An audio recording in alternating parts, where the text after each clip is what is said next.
KTRH News Time is 7:17, and joining us right now is Stephanie Goodman from Texas Health and Human Services. Stephanie, welcome to Houston's Morning News. It's great to have you with us. Let me start by reading you an email I just received from one of our listeners.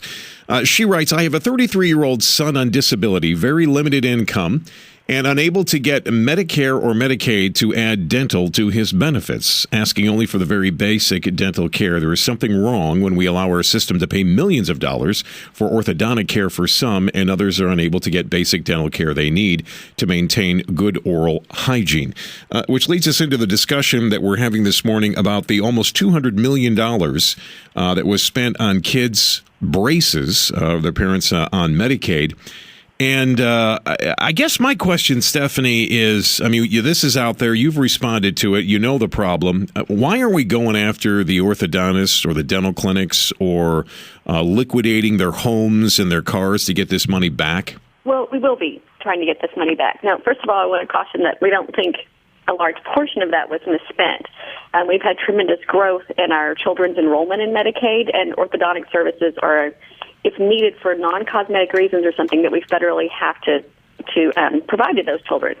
But in cases where braces were approved for cosmetic reasons, if the dentist or orthodontist submitted information to the state that wasn't correct, we'll absolutely be seeking that money back from them. If the contractor who reviews those claims did so inappropriately, approved a case that wasn't, then we'll be trying to get that money back from the contractor. So, Stephanie, I'm supposed to believe that here in the state of Texas, we have $200 million or somewhere thereabouts of children, $200 million that we've spent on children that need braces, and the other 49 states combined don't even come close to that. Why are our kids' teeth so bad here in Texas? Well, we actually don't know that we spend more than other states. We've asked for that same data the reporter used, and they told us 10 other states.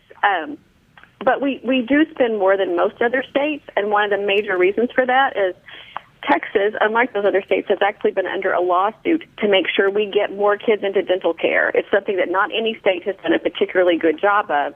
In Texas, we got sued, and we've taken a lot of actions to make sure we get more kids into dental care. So we expect our expenditures to be higher, but we are concerned that there have been some expenditures that weren't appropriate. All right, Stephanie, hang on for me if you could. I want to talk a little bit about what we've done in the state to kind of improve things here, if you don't mind. Stephanie Goodman joining us from the Texas Health and Human Services.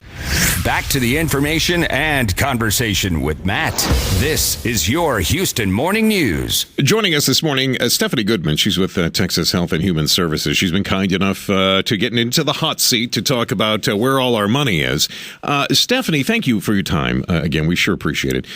State records here in Texas show 34 dental operations collected more than $1 million in Medicaid. 34 different dental operations collecting more than $1 million. That doesn't raise some kind of a red flag to those of you that keep track of this? Absolutely. It's raises red flags in a couple of areas, and about all I can tell you is if you're leading the state in any expenditure category in Medicaid, you probably ought to be expecting a visit from our Inspector General, and those offices have had one, and the federal as well. And it also makes us look at what we can do differently in the program, and we're making some major changes in our dental program in Medicaid. All right, well, tell me about those, because I think my audience is probably pretty interested in that. Well, there's a couple of things we're doing in the short term. We've already started any request for braces or orthodontic care has to be reviewed by a dentist. We don't think we had the appropriate level of person reviewing those claims before. So they weren't reviewed by a dentist before? No, they weren't. They were reviewed, but it was really by someone who had a specific background in dental services. They just had training, and we didn't think that was when we got in looking at that. It's like that's not right. So they're now going through a dentist who will review all the cases, and they have to submit more documentation to the state. They'll actually have to submit a mold of the teeth. That kind of would seem to be a no-brainer to me. I'm not that bright, but I would just think that if you were submitting, you wanted money for dental procedures, that you would ask a dentist if that. But I'm not the brightest guy in the world. But so, what else have you done to prevent my tax dollars from going to people that don't deserve them? Well, one of the major changes we're making will actually come next March. We're going to move dental services into a managed care model. And what that really does is changes the incentive on the person approving that care. Right now you have a vendor who approves those requests for services. Doesn't matter how many they approve, they're going to make the same amount of money. when you move it to managed care, the managed care company is going to pay those claims. So they have a much stronger incentive to make sure only kids who really have a medical reason for braces are getting them. All right, Stephanie, I thank you for your time. We certainly do appreciate it, and hopefully we'll get this all straightened out. Stephanie, thank you so much, and I look forward to having you back.